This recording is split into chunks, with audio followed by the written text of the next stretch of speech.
Uhayyikum tahiyatan salaman min indillah, salaman min ahlil jannah, wassalaman minni Sufiyanti Suci Arini.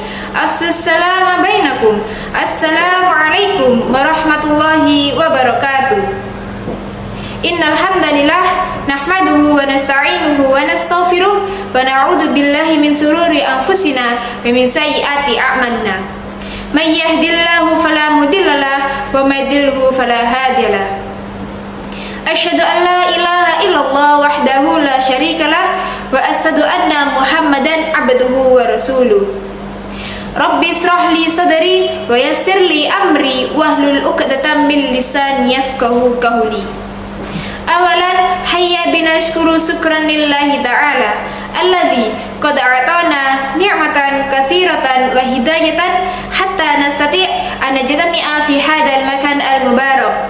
Wasanya salatan wa salaman ila nabiyyina Muhammad sallallahu alaihi wasallam alladzi qad akhrajna ila dhulumati ila nur wa hadana ila siratim mustaqim. Hadirin yang dirahmati oleh Allah Subhanahu wa taala, kita semua pasti pernah berdoa. Entah itu kita berdoa karena kita menginginkan pertolongan kepada Allah, karena kita menginginkan rezeki yang barokah, dan karena kita menginginkan jodoh yang baik untuk kita. Kenapa sih kita harus berdoa? Kenapa kita harus menceritakan kisah kita kepada Allah Subhanahu wa taala? Kenapa kita harus meminta pertolongan kepada Allah Subhanahu wa taala? Jawabannya adalah hanya Allah lah yang bisa menolong kita. Hanya Allah lah zat yang maha perkasa, dan hanya Allah tempat kita yang baik untuk bercerita. Apabila kita berdoa kemudian kita belum melihat hasilnya, maka tetaplah berdoa. Maka tetapkan panjatkan doa itu kepada Allah Subhanahu wa taala.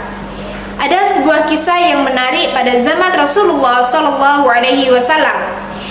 Suatu hari seorang ibu ditanya oleh seorang anak yang sedang sakit, "Wahai ibu, kenapa doamu belum dikabulkan?" Kemudian seorang ibu menjawab, "Mungkin kamu diberi pahala yang besar karena orang yang diuji oleh Allah Subhanahu wa taala dengan diuji memberikan penyakit yang berat, kemudian ia bersabar, kemudian ia tetap berdoa, maka dia akan diberi pahala oleh Allah dan dihapus dosa-dosanya oleh Allah Subhanahu wa taala." Maka dari itu, tetaplah berdoa, tetaplah bersabar, dan bacalah ayat-ayat yang sudah kamu hafal, dan tetaplah berdoa dengan bahasamu sendiri. Doa adalah ibadah yang penting untuk kita semua. Doa adalah alat komunikasi yang baik untuk kita kepada Allah Subhanahu wa taala. Akan tetapi, umat Islam sering meremehkan dan melupakan doa. Orang yang tidak mau berdoa itu adalah dikatakan orang yang sombong. Seperti firman Allah dalam surat Ghafir ayat ke-60 yang berbunyi, "A'udzubillahi minasyaitonirrajim wa qala rabbukum ud'uni astajib lakum innal ladzina yastakbiruna 'an ibadati sayadkhuluna jahannama dakhirin." Yang artinya, berdoalah kepadaku, niscaya akan aku perkenankan kepadamu. Sesungguhnya orang-orang yang menyombongkan diri dari penciptaku, maka akan aku masukkan ke neraka jahanam dalam keadaan hina dina. Kita bukan hanya untuk berdoa saja, tapi kita ditegaskan untuk berusaha. Apa sih usaha itu? Usaha adalah sebuah modal atau mahar. Dari modal atau mahar itu mendapatkan apa yang kita harapkan. Ada pepatah yang mengatakan, apabila kita usaha namun kita tidak berdoa, itu dikatakan sombong. Apabila kita berdoa namun kita tidak usaha, itu dikatakan sia-sia. Berdoa itu adalah fungsi yang paling agung untuk kita semua. Dengan berdoa, kedamaian dapat kita raih, semangat hidup dapat kita tingkatkan, ada masalah kita dapat menyelesaikan, Apabila ada musibah, kita bisa tenang. Berdoa itu adalah obat yang paling mujarab. Ia bagaikan musuh bagi penyakit. Ia senantiasa membunuh, menghilangkan, dan meringankan. Maka dari itu, kita sebagai umat Islam harus mengetahui keutamaan-keutamaan doa dan adab-adab dalam berdoa. Apa saja adab-adab dalam berdoa? Yang pertama, kita harus meminta rasa syukur kepada Allah Subhanahu wa taala. Yang kedua, kita merasa bahwa kita banyak dosa kepada Allah Subhanahu wa taala. Yang ketiga, kita berwudu, kemudian kita menghadap kiblat.